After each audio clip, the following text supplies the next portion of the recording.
Hello दोस्तों, तो यार security and exchange board of India SEBI की तरफ से वैकेंसी आई है और ये वैकेंसी कंप्यूटर साइंस वाले बच्चों के लिए और इलेक्ट्रिकल ब्रांच के बच्चों के लिए ये वैकेंसी आई है। तो जानते हैं one by one step by step की कितनी वैकेंसीज हैं, क्या प्रोसेस है सिलेक्शन का और किस तरीके से एग्जाम कंडक्ट होने वाला है। तो दोस्तों सबसे फर्स्ट अगर मैं डिस्कशन करता हूं तो जनरल के लिए आपको दिखाई दे रहा होगा इंफॉर्मेशन टेक्नोलॉजी आईटी के अंदर 22 वैकेंसी है। और अगर आपने bachelor's degree in engineering in any branch और bachelor's degree in any discipline with the post graduation right minimum 2 years of duration in the computer science computer application information technology from the recognised university you are eligible for it. यानी अगर आपने engineering कर रखा है किसी branch से या फिर कोई और बैचलर की डिग्री कर रखी है और साथ ही आप लोगों के पास पोस्ट ग्रेजुएशन में आपने कंप्यूटर के सब्जेक्ट है यानी computer science computer application in MCA वाले student they are eligible for it right. 22 vacancy है। रिसर्च में भी 4 वैकेंसी है दोस्तों। इसके साथ ही अगर मैं बात करूं इंजीनियरिंग इलेक्ट्रिकल में 2 वैकेंसी आई है।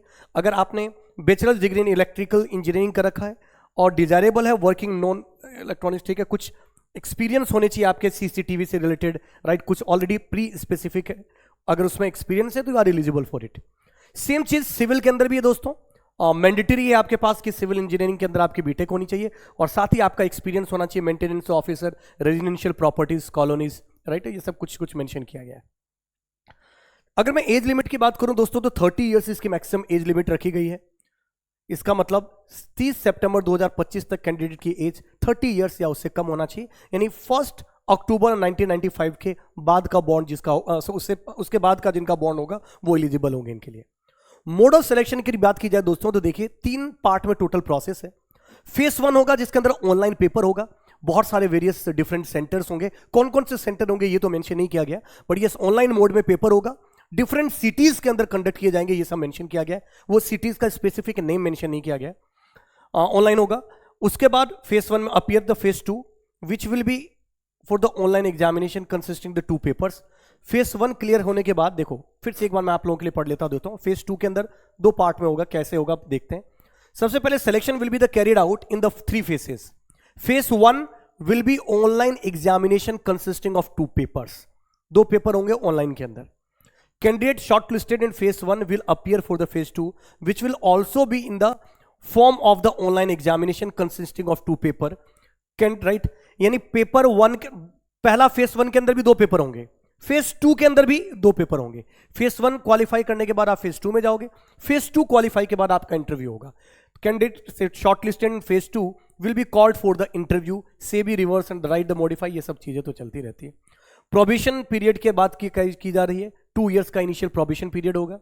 पे बैंड जो होगा दोस्तों वो ग्रेड ए का है, 62,500 से लेकर 1,05,250 का पे बैंड होगा। इसके अलावा अगर मैं बात करता हूं दोस्तों अकोमोडेशन ये सब चीजें, एग्जाम सेंटर बहुत सारे मैंने बताया। फी की अगर बात की जाए तो एप्लीकेशन फी है 1,000 फॉर द जनरल और राइट 1,000 है प्लस 18% फॉर अनरिजर्व यानी जनरल के लिए, ओबीसी के लिए, ईडब्ल्यूएस के लिए।